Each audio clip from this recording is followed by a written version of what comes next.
Hey everybody, this is Oliver Joyce from Whiskey Barrel Studios. How you doing? It's been a couple of weeks since the last video, which was basically just a what the hell's going on video, and it's been even longer since the last update on Swords and Sandals Crusader. I've been working on that game pretty consistently since probably mid-January, I would say. And of course, the crazy pandemic we're all going through has kind of slowed down development, but I have been making some good progress. And today I just wanted to go through a little bit of that with you. And we're just going to check out mainly the overland map stuff, which is what I've really been working hard on. We're going to have a little sneak preview of the battle system as well, but that is still very much a work in progress. And I'm not going to show you that much of that because there's still not that much to show. All right, let's just jump into it without any further ado. All right, so here we are with the main game screen. You can see the logo there, temporary background, and you can also see a lot of the buttons and everything. This is a port of, I'm actually using the Swords and Sandals Pirates engine. So I basically got that game engine and I'm overriding all the code from that. So you're gonna see a lot of the same menu buttons and things like that. This background and so on will change at some point. Anyway, we've got a new game, load campaign. New game, you've got the classic 4 options, similar to Swords and Sandals original Crusader. You've got your survival mode, quick battle, conquer the realm, and of course the campaign mode. The only mode that I'm working on right now is the campaign, but the other ones should be pretty easy to add in. Survival mode is actually the same survival mode as Pirates. I'll do some tweaks to that, of course, at the end, but those things will come later. So there's King Lionel. I'm not sure if I've shown you guys the portrait of that guy, but here's his new artwork, and you can see in the background a little sneak peek of Bors the Mighty and, of course, Selen Helmgard. King Lionel. Your little story about King Lionel. The major military and political power in the realm has been King Lionel Injade and his ancestors' rule that has seen the many citizens of Brandor exist in relative peace. Their capital city of Fator stood for over 400 years. Anyway, yeah, you get the idea. These are, of course, the same characters from the classic game. I haven't changed those. I didn't want to. I felt like if I'd updated the art for them, it would have lost a lot of the spirit of the classics. I have got a new portrait for a new character art for every hero as well, though.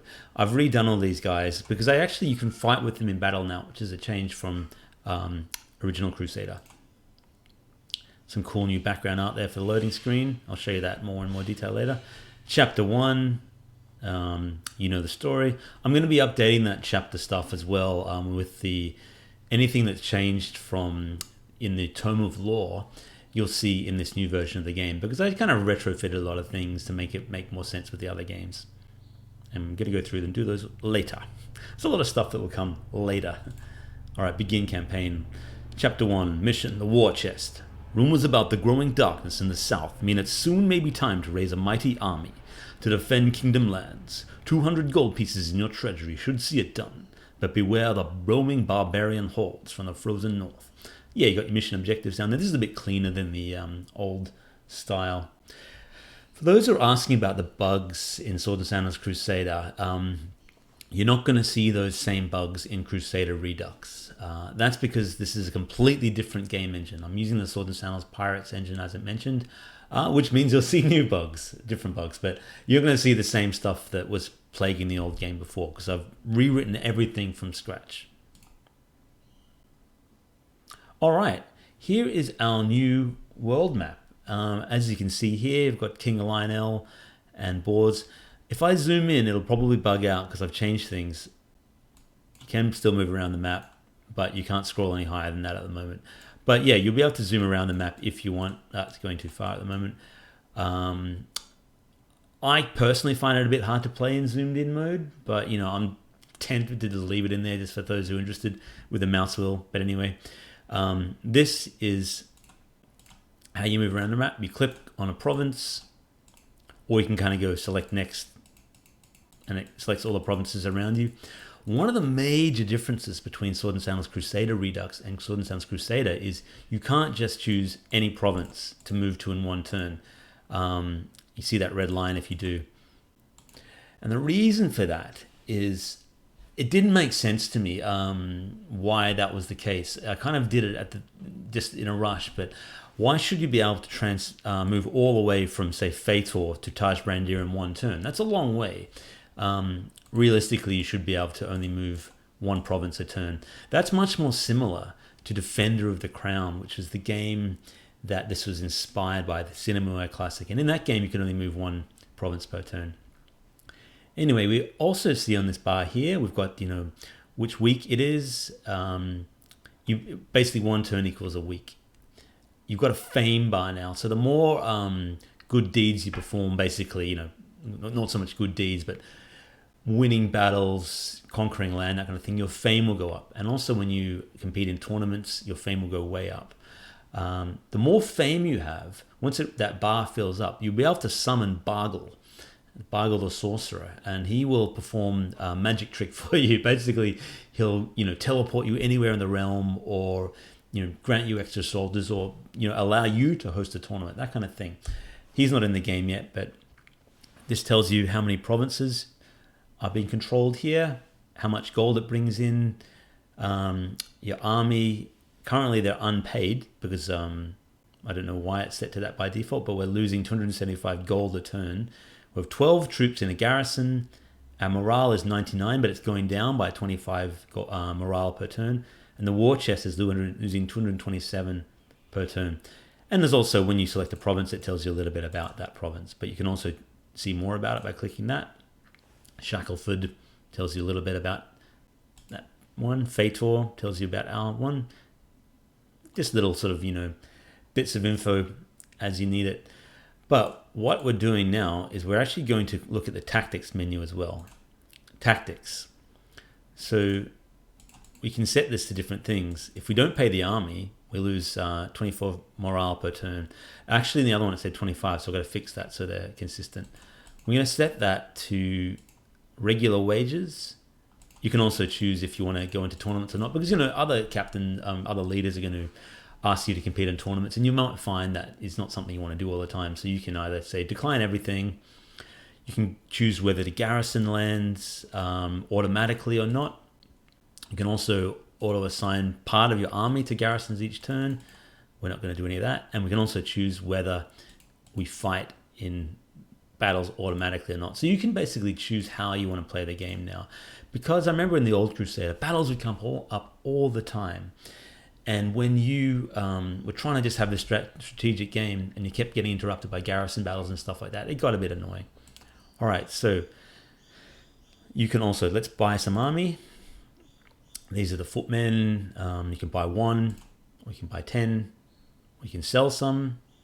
You can choose to upgrade if you have enough money, but we don't have enough money to do that.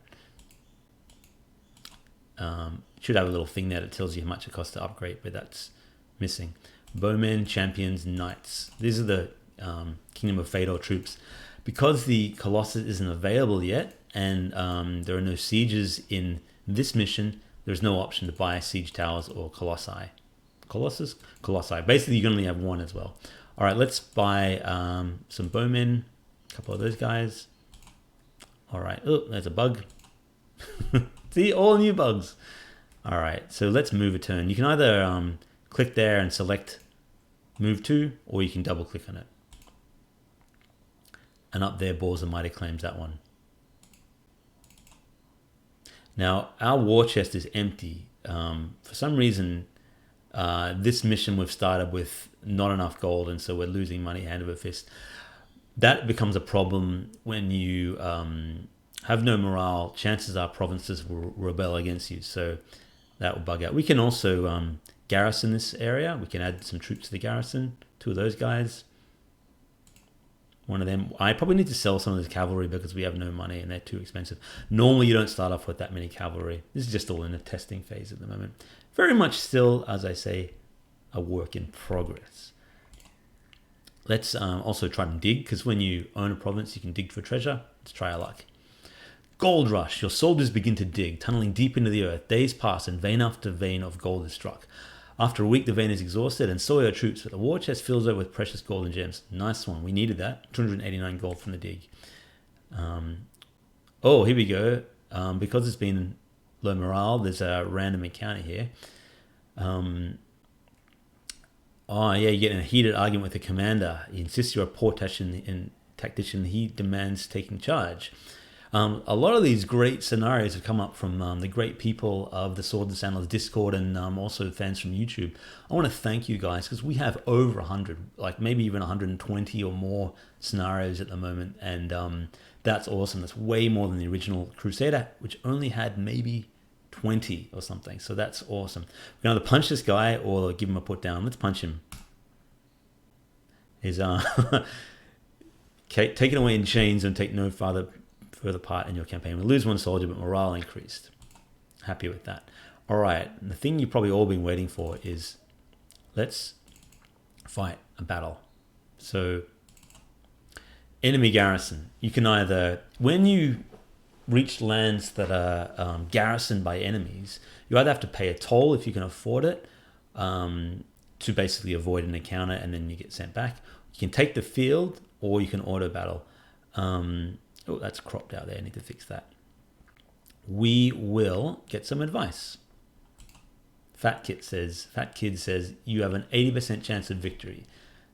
The table is served, the wine is poured. We come to it at last, the great feast of our time. A little line from Lord of the Rings.